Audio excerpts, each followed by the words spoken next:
Hello, নমস্কার। আমি doctor Susmita Bose. আজকে আপনাদের আরেকটা মেডিসিন সম্পর্কে বলছি। এই মেডিসিনটা প্রত্যেকেই ঘরে থাকা খুব খুব খুব দরকার। বাচ্চাদের থেকে বড়দের অবধি সকলের জন্য দরকার। আর্নিকা নামটা হয়তো আপনারা অনেকেই শুনে থাকবেন। আর্নিকা 30 এইটা বাচ্চারা যখনই কোথাও পড়ে গেল বা বড়রাও কোথাও পড়ে গেল, যেখানে কেটে গেল না অথচ দেখবেন জায়গাটা ফুলে গেছে, ওখানে নীল বা কালো দাগ পড়ে গেছে, সেইখানে আর্নিকা অয়েন্টমেন্ট ব্যবহার করবেন এবং আর্নিকা 30 খাওয়ার জন্য ব্যবহার করবেন। সর্বপ্রথম তো বরফ প্রয়োগ করবেন পড়ে গেলে পরে, তারপরে আর্নিকা 30 সঙ্গে সঙ্গে 2 ফোঁটা মুখে দিয়ে দেবেন এবং দরকারে ওই রকমই 20 মিনিট, আধ ঘন্টা, 1 ঘন্টা বাদে বাদে আপনারা রিপিট করবেন আর্নিকাটাকে। আর্নিকার কিন্তু অনেক গুণ। যেমন মনে করুন আমাদের শরীরে খুব ব্যথা হচ্ছে, মনে হচ্ছে যেন কেউ আমাকে খুব মেরেছে পিটেছে, তার জন্য হাতে পায়ে সব জায়গায় ব্যথা হচ্ছে, তখনও এই আর্নিকা 30টা আপনারা দিনে 3 বার করে কিছুদিন নেবেন, দেখবেন কমে গেছে ব্যথা।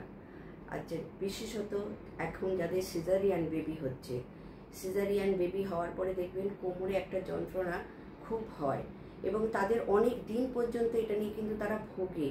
কখনোই তাদের কোমরটা খুব একটা ভালো হতে পারে না, একটু কিছু কাজ করলেই তাদের কোমরে ব্যথা হয়। সেখানে আপনারা আর্নিকাটা 200 2 ফোঁটা করে একবার সকালে খালি পেটে এবং একবার রাত্রিবেলা শোয়ার আগে, এটা আপনারা দিন 15-20 ব্যবহার করবেন সিজারিয়ান বেবি হয়ে যাওয়ার পরে। তাতে দেখবেন এই কোমরে ব্যথার থেকে আপনারা অনেক অনেক অনেক রিলিফ পাবেন। আর তারপরে যেমন আমরা কোথাও থেকে দাঁত তুলে আসলাম বা কোনো একটা অপারেশন আমাদের শরীরে হলো, সেখানে ফোলা ভাব আছে, সেখান থেকে খুব ব্যথা হচ্ছে, যন্ত্রণা হচ্ছে, সেইখানেও আপনারা আর্নিকাটাকে প্রয়োগ করবেন। আর্নিকাতে দেখবেন আপনাদের ব্যথা যন্ত্রণা অনেকাংশে কমিয়ে দেবে। ভ্যাকসিনেশন, বাচ্চারা ভ্যাকসিনেশন নিয়ে আসলো, বাচ্চাদের দেখলেন সেই ভ্যাকসিনেশনের জায়গাটা ফুলে গেছে, মানে জ্বর হয়ে গেছে, শক্ত হয়েছে, জ্বর আসছে, সেখানে আপনারা আর্নিকা দিয়ে দিন বাচ্চাকে 2 বার 3 বার, তাতে দেখবেন ওই জায়গাটাও অনেক নরম হয়ে যাবে, ব্যথাও কমে যাবে আর বাচ্চার অনেকটা রিলিফ পেয়ে যাবে। তারপরে দেখবেন গরমকালে বাচ্চাদের একের পর এক ফোড়া হতে থাকে বা বড়দেরও হতে পারে, সেটা যাদের খুব গরম শরীরটা তাদের শরীরে খুব ফোড়া হয়।